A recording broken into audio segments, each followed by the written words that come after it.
नमस्कार साथियों, मैं कुमार कृष्ण आप सबका आपके अपने YouTube channel Mary Academy Classes पे आपका हार्दिक अभिनंदन और बहुत बहुत स्वागत करता हूं। साथियों, इतिहास की सीरीज को हमने शुरू किया था, राजस्थान के इतिहास के संदर्भ में पढ़ रहे थे और राजस्थान के इतिहास के संदर्भ में हम किसान आंदोलन का टॉपिक हम शुरू कर रहे थे। और किसान आंदोलन के अंदर एक किसान आंदोलन पढ़ चुके हैं राजस्थान के अंदर, बिजोलिया किसान आंदोलन। और आज अपन पढ़ने वाले हैं उसके बाद वाला किसान आंदोलन, बेंगू का किसान आंदोलन। आइएगा अपनी अपनी क्लास को अनुवर्त करते हैं। आज का हमारा टॉपिक रहेगा बेंगू का किसान आंदोलन। बेंगू का किसान आंदोलन, किसान आंदोलन, बेंगू का किसान आंदोलन। चलो भाई, इनको समझते हैं कि बेंगू का किसान आंदोलन क्या रहा, कैसे हुआ। सबसे पहले तो मैं बात करना चाहता हूं कि ये बेंगू कौन सी रियासत के अंतर्गत आता है, कहां पे स्थित है। याद रखना, ये जो बेंगू है ये मेवाड़ रियासत का ही एक ठिकाना हुआ करता था। यानी मेवाड़ रियासत का क्या हुआ करता था, प्रथम श्रेणी का क्या था, प्रथम श्रेणी का ठिकाना हुआ करता था। और ये जो ठिकाना था ना, ये मेवाड़ का जो ठिकाना था वो चुंडा को दिया हुआ ठिकाना था। आप शायद मेवाड़ के हिस्ट्री को अगर याद कर पा रहे हो तो आपको याद होगा कि मेवाड़ के अंदर राणा सांगा का जो एक युद्ध लड़ा गया था उसके बारे में जानते हो, थोड़ा सा और आगे अपन पढ़े तो मेवाड़ के अंदर चुंडा नाम के एक शासक हुए, एक चुंडा नाम के एक राजा के एक भाई हुए थे। लाखा का बेटा हुआ करता था चुंडा। हंसाबाई की शादी होती है लाखा के साथ, जोधपुर की जो राजकुमारी हुआ करती थी हंसाबाई, उनकी शादी जब चुंडा के साथ की सॉरी लाखा के साथ की जाती है तो चुंडा जो थे उनके लिए रिश्ता आया था। लेकिन वो एक कहानी अलग से जो अपन मेवाड़ रियासत के इतिहास में अपन मैं आपको थोड़ा सा और गहराई में बताने का प्रयास करूंगा। उस दौरान क्या हुआ था कि राव चुंडा को क्या सॉरी राणा चुंडा को क्या हुआ था कि मेवाड़ रियासत के अंदर 4 ठिकाने दिए गए थे, जिनमें से ये जो ठिकाना था ना, ये बेंगू ठिकाना भी चुंडा का ही था। मेवाड़ रियासत के 4 गुनिष्ठ ठिकानों में से मतलब प्रथम 4 ठिकाने थे जो प्रथम श्रेणी के हुआ करते थे, उन ठिकानों को चुंडा को दिया गया था। उनमें से बेंगू भी क्या था, ठिकाना हुआ करता था। सलुम्बर ठिकाना दिया गया था चुंडा को, बेंगू का ठिकाना दिया गया था, आमेट दिया गया था। इस प्रकार 4 ठिकाने क्या हुआ थे, चुंडा को दिए हुए थे। तो ये जो ठिकाना था ये किसका था, चुंडा का था, बेंगू का ठिकाना। अब यहां पे क्या हुआ था, आंदोलन हुआ था, कौन सा, बेंगू का किसान आंदोलन। तो मेवाड़ रियासत का क्या था, प्रथम श्रेणी का क्या हुआ करता था, ये ठिकाना हुआ करता था मेवाड़ के अंदर। अब थोड़ा और आगे चले अपन कि इस आंदोलन की यानी बेंगू के किसान आंदोलन की शुरुआत कहां से हुई, किस क्षेत्र से शुरुआत हुई, उनकी चर्चा मैं यहां पे करता हूं। तो शुरुआत बेंगू के किसान आंदोलन की क्या हुई, शुरुआत पढ़ते हैं भाई। शुरुआत की मैं बात करूं तो शुरुआत हुई थी 1921 के अंदर। किस सन को शुरुआत हुई थी, 1921 के अंदर बेंगू के किसान आंदोलन की शुरुआत होती है। और यह आंदोलन कब तक चला था, यहां भी लिख लो भाई, 1921 से लेकर के 1923 तक क्या चला था, ये आंदोलन चला था बेंगू का किसान आंदोलन। और 1921 के अंदर इसकी शुरुआत कहां से हुई, तो याद रखना इस आंदोलन की शुरुआत है वो कौन सी जगह से हुई, भेरीकुंड नामक स्थान से हुई थी। कौन से स्थान से, भेरीकुंड नामक स्थान से, भेरीकुंड नामक स्थान से। ये कहां पे पड़ता है, चित्तौड़ के अंदर पड़ता है। कौन सी जगह पे पड़ता है, चित्तौड़ के अंदर। वहां से क्या होता कि बेंगू किसान आंदोलन की क्या शुरुआत होती है 1921 के अंदर। क्या कारण रहे इस आंदोलन की शुरुआत होने का, तो कारण भी आपको क्या है, याद रखने हैं। कारणों की अगर मैं बात करता हूं, कारण कौन कौन से रहे, तो एक तो कारण आप मान लेना, यहाँ पे कितने प्रकार के टैक्स या कितने प्रकार के क्या लगाए गए थे, याद रखना 53 प्रकार के क्या थे, कर लगाए गए थे, 53 प्रकार के कर।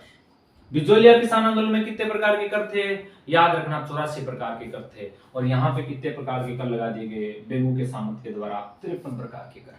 दूसरी बात बताता हूं, दूसरा कारण यहाँ पे क्या, बेगार प्रथा, बेगार प्रथा प्रचलित थी। बेगार प्रथा जानते हो, यानी राजा या जो सामंत जो जागीरदार था वो जनता से काम करवा लिया करता था परंतु उनको पैसे नहीं दिया करता था, दिहाड़ी मजदूरी नहीं दिया करता था उनके बदले। वो कौन सी प्रथा थी, बेगार प्रथा। तो यहाँ बेगार प्रथा ली जाती थी, इससे भी क्या थे, किसान लोग परेशान थे।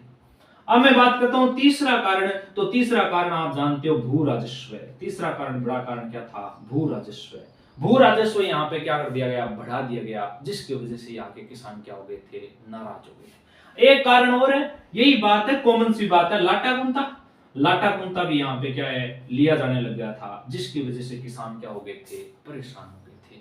इतनी सी बात आपको ध्यान में रखनी है। अब याद रखना कि जब ये बेगार प्रथा 53 प्रकार के कर रहे और भू राजस्व लाटा कुंता लिया जा रहा था, उस समय ये बढ़ाने वाला आदमी कौन था, यानी बेंगू का सामंत कौन हुआ करता था। तो सामंत की अगर मैं बात करूं तो सामंत याद रखना, सामंत कौन था भाई, ठाकुर अनूप सिंह। किसका सामंत का नाम कौन था भाई, यानी बेंगू का सामंत कौन था, ठाकुर अनूप सिंह। बेंगू का सामंत कौन था, ठाकुर अनूप सिंह। अनूप सिंह क्या हुआ करते थे, बेंगू के ठाकुर हुआ करते थे या सामंत हुआ करते थे, जागीरदार हुआ करते थे। इन्होंने क्या किया, इस प्रकार की व्यवस्था कर दी। फिर क्या हुआ कि इस क्षेत्र में इनके प्रति क्या किया गया, यानी इस 53 प्रकार के करों को लेकर के, बेगार प्रथाओं को लेकर के यहाँ की जनता ने क्या कर दिया, आंदोलन, यहाँ के किसानों ने आंदोलन कर दिया था और आंदोलन को आगे बढ़ाने का काम किया था। वो कर रहा था, राजस्थान के अंदर एक संघ बना हुआ था। मैं आपको अक्सर ही बताता हूं कि जितने भी किसान आंदोलन है, उस किसान आंदोलन का नेतृत्व करने वाला राजस्थान के अंदर कौन सा संघ बना हुआ था, तो याद रखना, राजस्थान सेवा संघ। और राजस्थान सेवा संघ की स्थापना विजय सिंह पथिक ने की थी।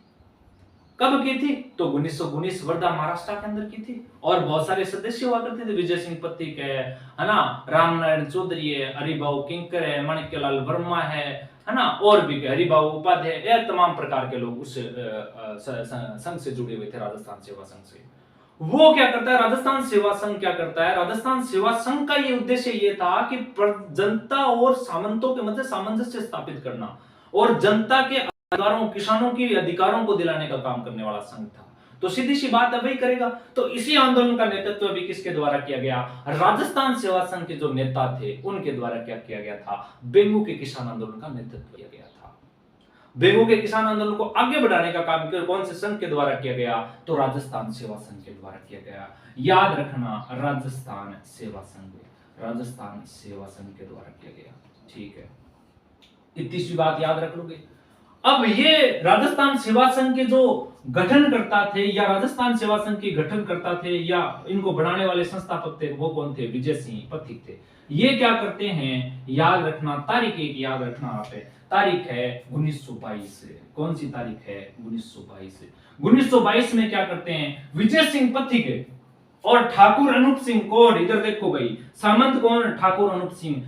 विजय सिंह पथिक राजस्थान के सेवा संघ का नेतृत्व करते हुए यहाँ के किसानों को और ठाकुर अनूप सिंह यहाँ के सामंत के मध्य क्या करवा देते हैं, एक समझौता करवा देते हैं। कब, 1922 में क्या करवा दिया गया था, समझौता। कौन सा समझौता करवा दिया गया था, इनके बारे में चर्चा करता हूँ। 1922 के अंदर समझौता करवाया और क्या हुआ कि इस बात का पता चलता है मेवाड़ सरकार को, और मेवाड़ सरकार ने विजय सिंह पथिक के द्वारा और ठाकुर अनूप सिंह के मध्य जो समझौता हुआ था, वो मेवाड़ सरकार थी, वो मानने से क्या कर देती है, इनकार कर देती है। और इनकार करती है और कहती है ऐसा क्यों कर दिया, जागीरदार ने राजा की आज्ञा के खिलाफ काम कैसे किया, ऐसे कैसे लगा सकता है, आंदोलनों पे कर बढ़ा सकता है, कैसे अपने आप ही खत्म कर सकता है, इतनी पावर थोड़ी है जागीरदार के पास। ये फैसले तो राजा के मंत्री लोग लेंगे, राजा लेंगे, दीवान का काम होगा ये सब। तो राजा अकेला ऐसे कैसे कर सकता है, सॉरी सामंत जागीरदार ऐसा कैसे कर सकता है। इस बात को लेकर के क्या हुआ कि एक जांच दल बना करके मेवाड़ के वहां से आता है। किसकी जांच के लिए, बेंगू के किसान के आंदोलन, यानी किसान जो आंदोलन कर रहे थे और जो समझौता हुआ था बेंगू की जनता और बेंगू के जागीरदारों के मध्य जो समझौता, उस समझौते की जांच करने के लिए मेवाड़ महाराणा एक जांच दल बना करके भेजता है। और जांच अधिकारी का नाम होता है, याद रखना, जांच अधिकारी का नाम होता है ट्रेंच। क्या नाम होता है, ट्रेंच के रूप में एक अंग्रेज अफसर को यहाँ पे क्या भेजता है, इसकी जांच के लिए भेजता है। ये आकर के जो इसके द्वारा विजय सिंह पथिक और ठाकुर अनूप सिंह यानी राजस्थान सेवा संघ के लोगों के मध्य ठाकुर से अनूप सिंह के मध्य जो समझौता हुआ था 1922 के अंदर, उस समझौते का नाम दिया गया इस ट्रेंच के द्वारा। उस नाम को याद रखना, बोल्शेविक समझौता। बोल्शेविक समझौता, कौन सा समझौता कहा गया उसको, बोल्शेविक समझौता कहा गया। याद रखना, सीधा सीधा प्रश्न आता है, बोल्शेविक समझौता कब हुआ था, 1922 के अंदर हुआ था। किसके मध्य बोल्शेविक समझौता की संख्या, किस आंदोलन कर, किस कौन से समझौते को दी गई, तो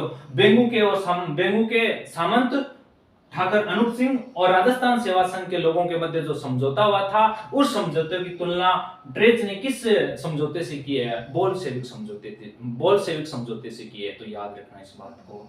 अब मैं थोड़ा और आगे बढ़ता हूं। ड्रेच ने क्या इस समझौते की संख्या किससे कर दी? बोल्शेविक समझौता, यानी बेंगू जो समझौता था ना किसान आंदोलन के द्वारा किया गया, उसका नाम क्या रख दिया? बोल्शेविक समझौता कर दिया गया था। अब मैं थोड़ा और आगे बढ़ता हूं। भाई ये तो बात ठीक है, ट्रेच ने नाम तो दिया, ट्रेच ने कहा कि ऐसा कौन होता है सामंत जो अपने हिसाब से निर्णय ले रहा है। इस ट्रेच अधिकारी ने क्या कर दिया? इस ठाकुर अनूप सिंह को क्या कर दिया? जागीरदार पद से क्या दिया? हटा दिया। यानी बेंगू के प्रशासक पद से किसको हटा दिया गया? ठाकुर अनूप सिंह को हटा दिया गया और उसकी जगह किसको बना दिया गया? बेंगू का प्रशासक बना दिया गया। याद रखना, अमृतलाल को। किसको बना दिया गया? अमृतलाल को क्या बना दिया गया? बेंगू का प्रशासक बना दिया गया। किसके द्वारा? ट्रेच अधिकारी के द्वारा। किसके कहने पे? मेवाड़ के महाराणा के कहने पे। याद रखना इस बात को, है ना। और समझौता कौन सा होता है? बोल्शेविक समझौता। इतनी बार प्रश्न पूछा गया, कोई हद नहीं है कि बोल्शेविक समझौता किस आंदोलन के तहत किया गया था? बेंगू किसान आंदोलन के तहत किया गया था। कहां पे हुआ था? मेवाड़ रियासत के अंदर हुआ था। याद रख लेना भाई। और बेंगू का जो सामंत ठाकुर अनूप सिंह को हटाकर के किसको प्रशासक बनाया गया? अमृतलाल को प्रशासक बनाया गया था। और इसी दौरान, याद रखना, बड़ी बात बता रहा हूं, इसी दौरान एक बहुत बड़ा हत्याकांड देखने को मिला था। उस हत्याकांड का नाम याद रखना, हत्याकांड का नाम था गोविंदपुरा हत्याकांड। कौन सा हत्याकांड है? गोविंदपुरा हत्याकांड। अब ये जो गोविंदपुरा हत्याकांड क्या है रे? याद रखना आप इस बातों को, ये बहुत बार पूछा जा चुका है रे। याद रखना इस बात को कि गोविंदपुरा हत्याकांड कौन सी रियासत के अंदर घटा था? मेवाड़ रियासत के अंदर। कौन से किसान आंदोलन के दौरान घटा था? तो याद रखना, बेंगू किसान आंदोलन के दौरान घटा था। अब मैं बात करता हूं गोविंदपुरा हत्याकांड घटने की तारीख बड़ी बार पूछी गई है, तो तारीख याद रखना, कितनी जुलाई है रे? 12 जुलाई है। कितनी जुलाई? 12 जुलाई याद रखना। सन कौन सी याद रखोगे? 1923 की घटना है।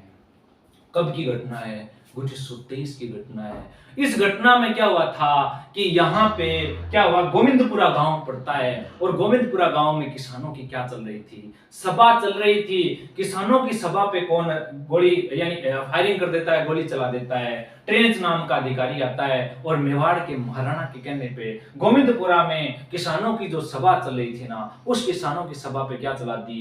12 जुलाई 1923 को गोली चला दी, जिसमें शहीद कौन हो गए? किसान शहीद हो गए थे सभा के अंदर।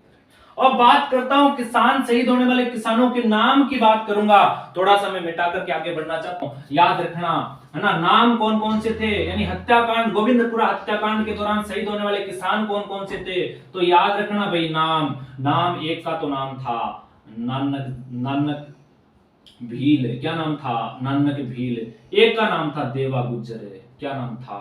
देवा गुज्जर। यानी 2 किसान क्या हो गए थे? शहीद हो गए थे। याद रख लोगे क्या? नहीं सॉरी, मैं थोड़ी दिखाने बताने में गड़बड़ होगी। नानक भील नहीं था, यहाँ पे रूपा जी धाकड़ नाम के किसान शहीद हो गए थे। क्या हो गए थे? रूपा जी धाकड़े। याद रखना, रूपा जी धाकड़े और करपा जी धाकड़ नाम के किसान शहीद हो गए थे। करपा जी धाकड़े। प्यारे बच्चों, एक बात याद रखना, नानक भील और मैंने देवा गुज्जर का नाम लिया है, मैं आपको डब्बी हत्याकांड पढ़ाऊंगा, उसमें नाम लूंगा। गलती हो गई मेरे से थोड़ी सी, है ना। मैं आपकी बात में करेक्शन करता हूं अपनी बात में। इस गोविंदपुरा हत्याकांड के अंदर कौन से किस जाति के द्वारा आंदोलन किया जा रहा था? धाकड़ किसान जाति के द्वारा आंदोलन किया जा रहा था। तो धाकड़ किसान शहीद होंगे। रूपा जी और करपा जी शहीद हो गए थे गोविंदपुरा हत्याकांड के अंदर। कितनी तारीख को शहीद हो गए थे? 12 जुलाई 1923 को शहीद हो गए थे। किसने गोलियां चला दी थी? ट्रेच नाम के अंग्रेज अधिकारी ने गोलियां चला दी थी। किसके कहने पे? याद रखना, मेवाड़ के महाराणा के कहने पे गोलियां चला दी थी। ये बड़ी बात है, क्योंकि अपन क्या सोचते हैं कि यहाँ पे नाम थोड़ा सा मेरे से निकल गया, नानक भील और देवा गुज्जर, वो अपन पढ़ेंगे अगला किसान आंदोलन में डब्बी हत्याकांड है ना, उसके अंदर नानक भील और देवा गुज्जर शहीद होते हैं बूंदी के किसान आंदोलन में। जबकि ये कौन सा है? बेंगू का किसान आंदोलन। बेंगू के किसान आंदोलन के दौरान गोविंदपुरा हत्याकांड घटा था। गोविंदपुरा हत्याकांड के अंदर कौन 2 किसान शहीद हो गए थे? रूपा जी और करपा जी किसान शहीद हो गए थे। प्रश्न सीधा आता है, रूपा जी और करपा जी धाकड़ किसान कौन से किसान आंदोलन के अंदर शहीद हो गए थे? बेंगू किसान के आंदोलन के अंदर। और कौन से हत्याकांड के अंदर है? गोविंदपुरा हत्याकांड के अंदर शहीद हो गए थे। इतनी सी बात को याद रख लेना आप। है ना। अब थोड़ा और आगे बढ़ते हैं। अब ध्यान में रखना, फिर अपन बड़ी बात हमारे सामने ये आती है कि भाई बेंगो किसान आंदोलन के दौरान इस आंदोलन का नेतृत्व किसके द्वारा किया गया था। नेतृत्व पूछ लिया जाता है, कई बार बहुत बार पूछा जाता है नेतृत्व किसके द्वारा किया गया, कौन कौन नेता नेतृत्व कर रहे थे। मैंने आपको अभी बताया था राजस्थान सेवा संघ के लोग इसका नेतृत्व कर रहे थे, लेकिन ध्यान में रखना पर्टिकुलर यानी प्रमुख नेताओं का नाम पूछ लिया जाए, सीधा सा प्रश्न आया हुआ है, याद रखना। आई हुई बातें आपको बताता हूं, और जो बातें पूछी गई हैं वो पूछने की बातें बार बार पूछने की अभ्यास अगर पढ़ेंगे तो ज्यादा बातें पूछी जाएंगी उनके बारे में। तो प्रमुख नेता यानी इस आंदोलन के नेता का नाम आता है राम नारायण चौधरी। राम नारायण चौधरी हुआ करते थे। राम नारायण चौधरी ये क्या करते हैं, राजस्थान सेवा संघ से जुड़े हुए थे राम नारायण चौधरी, और इसके द्वारा क्या किया गया, सबसे पहले बेंगो किसान आंदोलन का नेतृत्व किया गया था। लेकिन ये क्या होते हैं, ये क्या करते हैं, आंदोलन को आगे नहीं बढ़ा पाते हैं, और ये इसकी वजह से क्या है कि आंदोलन को आगे बढ़ाने में यानी ये असफल हो जाते हैं इस आंदोलन को आगे बढ़ाने में। फिर यहाँ पे एंट्री किसकी होती है, विजय सिंह पथिक है। किसकी होती है, विजय सिंह पथिक के द्वारा इस आंदोलन का नेतृत्व किया जाता है। इतनी सी बात याद रखना कि बेंगो का किसान आंदोलन का नेतृत्व किसके द्वारा किया गया, रामनारायण चौधरी के द्वारा किया गया शुरुआती टाइम में। फिर इस आंदोलन का नेतृत्व किसके द्वारा किया गया था, विजय सिंह पथिक के द्वारा किया गया था। याद रखना विजय सिंह पथिक भी इस आंदोलन को आगे बढ़ाना ही चाहते थे, और कहते हैं कि 10 सितंबर, कौन सी सितंबर को, 10 सितंबर 1923 को क्या हो जाती है, विजय सिंह पथिक की क्या हो जाती है, गिरफ्तारी हो जाती है, और ये आंदोलन क्या होता है, वहीं पे समाप्त हो जाता है, वहीं पे दबा दिया जाता है। और आपको पता है इस आंदोलन का नेतृत्व किसके द्वारा किया जाता है, मुख्य रूप से संघ पूछ ले तो संघ आपको बताना राजस्थान सेवा संघ के लोगों के द्वारा। लेकिन 1923 में क्या होता है, विजय सिंह पथिक की गिरफ्तारी होती है, रामनारायण चौधरी और विजय सिंह पथिक के मध्य मतभेद होने शुरू हो जाते हैं। और बात करूं तो विजय सिंह पथिक यानी विजय सिंह पथिक और रामनारायण चौधरी के मध्य मतभेद हो गए थे, और भी कई ऐसे कारण माने जाते हैं जो मैं राजस्थान सेवा संघ पढ़ाऊंगा उसमें आपको बता दूंगा बाकी बातें क्या है ना। तो इसकी वजह से क्या ये आंदोलन खत्म सा ही हो गया था, आगे बढ़ा ही नहीं था भाई बेंगो का किसान आंदोलन, है ना। तो ये इसके मतभेद की वजह से क्या हो गया था, ये आंदोलन समाप्त हो गया, और विजय सिंह पथिक का जो बनाया गया जो राजस्थान सेवा संघ था ना, वो 1927 के आते आते क्या हो गया था, वो भी खत्म हो गया था। ये घटना हमने पहले वाला जो बिजोलिया किसान आंदोलन था ना, वहां पर भी हमने पढ़ा था कि किस प्रकार बिजोलिया किसान आंदोलन का जो दूसरा चरण था ना, वो भी खत्म सही हो जाता है। मैंने आपको वहीं पे बताया था कि गिरफ्तारी की वजह से हो गया था ये कारण। तो आपको पता है पूरी घटना, आप समझ चुके हो इन बातों को, और आपको पता है ये कारण क्या था गिरफ्तार होने का, तो याद रखना गोविंदपुर हत्याकांड है। 1923 जुलाई के अंदर हो रहा है, और 10 सितंबर को इसको क्या कर लिया जाता है, गिरफ्तार कर लिया जाता है। इस वजह से गोविंदपुर हत्याकांड की वजह से, क्योंकि यहाँ पे 2 किसान शहीद हो गए थे, रूपा जी और करपा जी धाकड़ शहीद हो गए थे। सीधा सीधा प्रश्न यह आ जाता है कि रूपा जी और करपा जी धाकड़ नामक 2 किसान यानी कौन से किसान आंदोलन के अंदर शहीद हो गए थे, बेंगो किसान आंदोलन कौन सी रियासत के अंदर है, मेवाड़ रियासत के अंदर है। इतनी सी बातें आप याद रख लेना। बहुत ही बड़ा प्यारा आंदोलन का ये प्रश्न है, यहाँ पे छोटा सा आंदोलन है, ज्यादा चला कब था, 1921 से लेकर के चला था ये आंदोलन, 1923 तक चला था। अब बात आती है कि इस आंदोलन को कौन से समाचार पत्रों के अंदर जगह मिली थी। समाचार पत्रों की मैं बात करूं, कौन से पत्रों की, समाचार पत्रों की बात करूं, तो यहाँ पे याद रख लेना आप, यहाँ पे एक तो आपका नाम आएगा राजस्थान केसरी। कौन सा समाचार पत्र है, राजस्थान केसरी समाचार पत्र था। एक तरुण राजस्थान समाचार पत्र था, जिसके अंदर क्या होता है, सॉरी नवीन राजस्थान, तरुण नहीं, तरुण राजस्थान तो बाद में शुरू होता है। नवीन राजस्थान पत्र के अंदर इस किसान आंदोलन की चक्कर जिक्र किया गया था। हमें यह भी पता है कि राजस्थान सेवा संघ था ना, उनका सर्वाधिक पसंदीदा या महत्वपूर्ण समाचार पत्र कौन सा था, तो नवीन राजस्थान समाचार पत्र था, जो कहां से निकलता था, अजमेर से निकलता था। निकालने वाला आदमी कौन था, राम नारायण चौधरी हुआ करते थे, है ना। इस बात को ध्यान में रखना। और कौन थे, जमनालाल जी बजाज इसमें आर्थिक सहयोग किया करते थे। कांग्रेस के आर्थिक सहयोग, कांग्रेस के मतलब क्या माने जाते हैं, आर्थिक सहयोग देने वाले नेता कौन थे, जमनालाल बजाज थे। गांधी जी के 5वें पुत्र के रूप में जाने जाने वाले आदमी कौन थे राजस्थान के अंदर, जमनालाल बजाज जी थे। तो आज आपका यह आंदोलन, दूसरा आंदोलन भी क्या हो जाता है, बेंगो किसान आंदोलन भी क्या हो गया, पूरा हो गया। और अगली क्लास में अपन पढ़ने वाले हैं बेंगो के बाद बर्ड किसान आंदोलन, या आप कह सकते हो बूंदी का किसान आंदोलन पढ़ने वाले हैं। तो आज की क्लास को यहीं खत्म करते हैं, नेक्स्ट क्लास में नए किसान आंदोलन यानी बूंदी या बर्ड किसान आंदोलन के दौरान मिलते हैं। तो धन्यवाद, जय हिंद, जय जय राजस्थान।